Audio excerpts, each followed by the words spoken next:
American Sign Language, you would see the acronym ASL. It's a visual language that has its own grammar structure.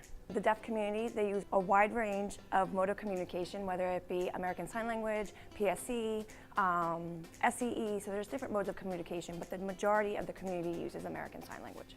I had a friend in high school who was deaf, and I became so fascinated with the language, and I knew from that moment I wanted it to be part of my career. So not only do I want them to take away basic conversational skills, but I want them to be familiar with the deaf community, their norms, their values, what happens, the deaf clubs they attend to, the big events they go to. So more than just the language, it's more of their background.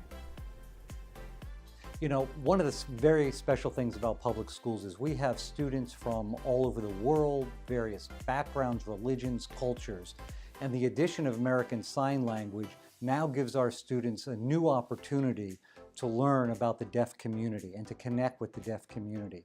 And so far the kids are taking to it, they love it, and they've already reached out and participated in some awareness days as well. So I grew up in Scranton, about a block away from the Scranton State School for the Deaf, and going back and forth from home to school, I would see children outside every day signing. I was glued to the window and I asked my mom, I said, do you think that's something I can do? I'm really interested, can I take a class? And it didn't actually hit me until I went to college for speech pathology and audiology when I had to take my first official sign language class that the light bulb went off and I knew that I was going to change my major and become a sign language interpreter and eventually go into teaching American Sign Language for hearing students. By the end of the course, they should feel comfortable having conversational speech. Like you saw me sign with Dr. Roy, that was interpreting. So that's, beyond high school, that's maybe going into college for an interpreter training program. But hopefully confident with conversational speech and maybe piquing their interest in getting into maybe an interpreter training program or a deaf studies program. I thought it'd be really voices off a lot, but it's actually more interactive, which I like because I like more hands-on and it makes me comprehend something. And Miss Ellie is such a great teacher that the hour and a half really goes by like that.